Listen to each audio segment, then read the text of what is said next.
La famille, bonjour à tous, j'espère que vous allez bien. Donc les gars, rattrapage de la 17e journée et victoire 2-0 du Real Madrid.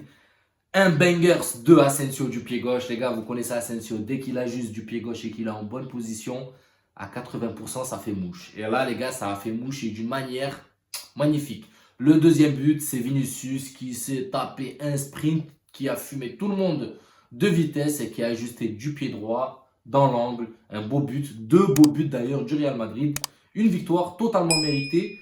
Même si honnêtement les gars, je ne vais pas vous mentir, je crois que je vais vraiment commencer à regarder que la deuxième mi-temps du Real Madrid. C'est là où le jeu devient intéressant. Parce que la première mi-temps, tu te poses des questions. Tu te dis quand même, waouh, comment ça peut être autant contrasté entre une première mi-temps et une deuxième mi-temps. Parce que là, certes, il y a une gestion des temps faible, mais c'est Valence en face. Si on fait une première mi-temps de la sorte contre un Liverpool ou contre un Bayern ou contre une équipe de classe européenne, ça va pas être la même les gars. Et je vous le dis, on va encaisser très très vite, notamment quand on connaît nos lacunes défensives. Donc là, ce petit genre on observe pendant une mi-temps, ok, peut-être en Liga ça fonctionne, mais ça va pas faire long feu parce qu'on a bien vu qu'avec la Real Sociedad, on a beau avoir un bon jeu et en première mi-temps et en deuxième mi-temps, on n'a pas réussi à faire mouche. Quand on regarde la première mi-temps, on se dit waouh, qu'est-ce qui se passe? Le Real est encore en train de se faire bouffer par un Valence qui propose rien. Deuxième mi-temps, tu as l'impression que ce Real Madrid, je sais pas ce qu'ils ont fait à la mi-temps, mais la recette de Calito, elle est royale. Deuxième mi-temps, je sais pas ce qu'il leur fait, les gars, je sais pas ce qu'il leur donne.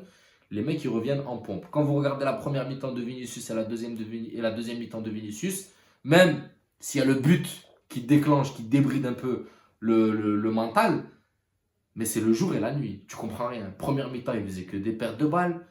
Les ballons sortaient tous en corner. Il arrivait à aligner aucun dribble. Le full qui est là, je ne sais plus comment il s'appelle.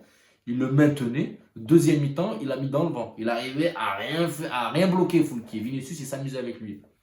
Je sais pas ce qu'il leur fait, les gars, Carlito à la mi-temps, mais en tout cas, ça marche. Maintenant, on va parler un peu poste à poste, pas tout le monde, mais pour moi, les faits marquants. Déjà, le point négatif, c'est l'infirmerie qui est en train de se re-remplir. Il y a point négatif, point positif. Point négatif, je commence par ça. On perd Benzouz, Karim Benzema et Militao.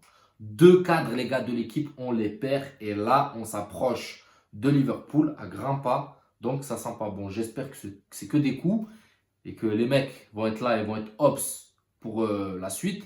Mais déjà, Benzema, je pense que ça ne va pas lui faire grand mal qu'il ait exposé un petit peu. Parce qu'il a enchaîné les matchs avec très peu de résultats. C'est en train de porter, je pense, sur son mental. Il est temps qu'il aille poser un petit cul sur le banc et qu'il aille se reposer. Ensuite, Militao, par contre, Militao qui était au top de sa forme, là, il a pris un coup. Donc, je pense que ça va lui faire du bien à lui aussi d'aller poser une fesse sur le banc.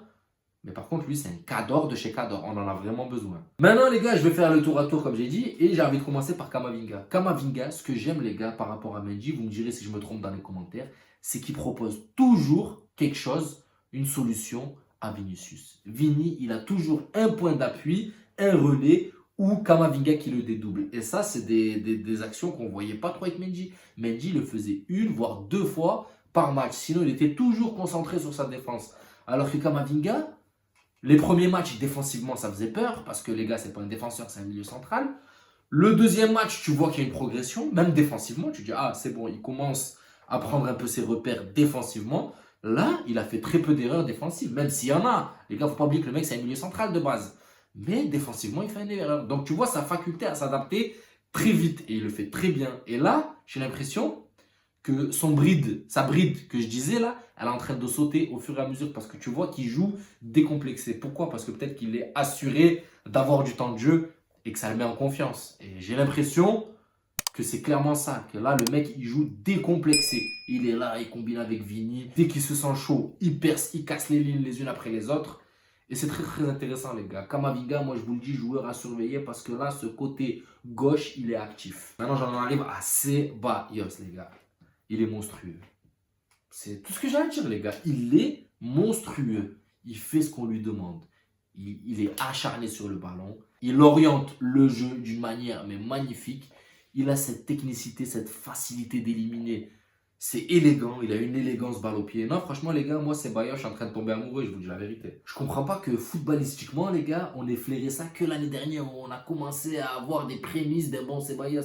Mais là, il est en train d'exploser, les gars. Moi, je vous le dis, Ceballos, dans son jeu, je suis en train de tomber amoureux. Il a des petits airs de Busquets, les gars. Quand vous regardez, il a des airs de Busquets dans sa façon de jouer, dans son élégance balle au pied. Vous voyez qu'il y a des airs de Busquets, les gars. Et même en mieux, j'ai envie de dire pourquoi. Parce qu'il a cette facilité à éliminer que Busquets n'a pas. Vous voyez? Franchement, Ceballos, joueur à surveiller dans l'avenir. Là, regardez, plus vous donnez de temps de jeu à certains joueurs qui étaient au second plan, plus ils vous bluffent. Plus tu te dis, mais en fait, les mecs, ils peuvent passer largement au premier plan. Et le petit contraste que j'ai envie de souligner, c'est qu'à la deuxième mi-temps, quand les anciens sont sortis, je parle notamment de Kroos et Modric, et que Rodrigo est rentré, et qu'en gros, toute la jeunesse est rentrée, Valverde, etc., il y a eu du changement, les gars. On sent que les vieux, ils commencent à manquer de jus et qu'ils sont plus capables de tenir 90 minutes. Et quand il y a les jeunes qui rentrent, tu sens cette fraîcheur. Là, Valence, ils ont été pris. Ça y est, les gars. Quand les jeunes sont rentrés, ils ont été pris à la gorge. Il n'y avait plus aucun jeu. Et là, tu sens que c'est peut-être la fin d'un Kroos ou d'un Modric qui arrive peut-être en fin de cycle. Vous voyez, peut-être ils ne sont pas morts footballistiquement, mais c'est peut-être une fin de cycle. Le fait qu'ils ont tout gagné avec le Real Madrid. Bon, après, Modric, il est encore là, il peut encore te faire des passes laser à l'image de cette passe à la 5 ou 6e minute pour Asensio, et Asensio qui rate d'ailleurs, mais il s'est rattrapé avec son banger juste après. Ça fatigue, c'est plus les Modric dans le temps où pendant 75-80 minutes c'était plein régime. Après les gars, 37 ans, normal, même bientôt 38. Kroos, il n'est pas encore à cet âge-là, mais pareil, tu sens que il est là, il oriente encore bien le jeu et tout, mais tu sens qu'il y a de la fatigue. Pourquoi? Parce que quand tu as les trois jeunes au milieu, bah c'est plus percutant, c'est plus dynamique, une plus belle orientation de jeu, il y a plus de combinaisons. Dites-moi si je me trompe dans les commentaires, donnez-moi vos points de vue, mais moi c'est ce que je vois et ce que j'analyse. Maintenant on arrive à Vinicius, les gars. Comme je vous l'ai dit, un match du Real Madrid sans Vinicius, c'est pas la même. Et ce que j'aime chez Vinicius, les gars, c'est que un but lui permet de retrouver le plein régime moralement, les gars. Un but, ça y est, le mec il s'est transformé. Un but et il a cassé les reins à tout le monde. Foulquier, il voyait flou. Paulista, il a vu rouge, il a essayé de le balayer. Et comme j'ai dit, les gars, lui, normalement, il est exclu pendant 3-4 matchs. Il n'a même pas à remettre les pieds sur le terrain parce que c'est inadmissible ce qu'il a fait. Vous avez vu que c'est un chassé qui lui a mis clairement. C'est un chassé. Et son but, c'était pas de virer le ballon ou quoi que ce soit. Son but, c'était de le blesser. C'est pour ça, Vinicius, va falloir faire gaffe. Parce que si on perd Vini, ça va être compliqué pour le Real Madrid. Même s'ils sont toujours capables de nous bluffer. Mais sans Vini, c'est compliqué. Pourquoi? Parce que c'est un peu la pièce maîtresse de ce Real Madrid. On a beau le critiquer, dire que ça lui ferait du bien d'aller voir un peu le banc, etc., etc. Mais moi, les gars, je vous dis, un Real Madrid sans Vini n'est pas le Real Madrid. Parce que ce qu'il fait, peu sont capables de le faire. Ok, Rodrigo, oui, Rodrigo, comme je dis, c'est un Vini avec plus de cerveau. Mais dans la longévité et dans la régularité, c'est pas Vinicius. Vinicius, il peut te faire 60 minutes tout pourrave, à tout rater, tout flopper, et 30 minutes de maestro. Un truc de ouf. Alors que quand Rodrigo n'est pas dans son match, il n'est pas dans son match, c'est cuit. Alors que Vini, les gars, tu peux avoir 60 minutes de noir et 40 minutes de blanc. Et c'est Vinicius, les gars. C'est Vinicius. Pour résumer, les gars, un bon Real Madrid en deuxième mi-temps, même si c'était un Real Madrid plutôt médiocre en première mi-temps, mais qui a su inverser la tendance en deuxième mi-temps et prendre totalement le contrôle du match. Et un bon Vinicius qui a fait sortir cette équipe de Valence de leur match. Et c'est tout bénef pour nous. Donc voilà la famille, on recolle le Barça, même si je crois qu'il y a 5 points d'écart, il me semble. Mais on recolle le Barça, on ne lâche pas l'affaire, c'est toujours bon pour le moral. Maintenant, rendez-vous pour le prochain match dimanche contre Mallorca. Voilà la famille, j'espère que ce débrief vous a plu. N'hésitez pas à vous abonner, à liker, ça donnera de la force à la chaîne. Et prenez soin de vous. Ciao la famille.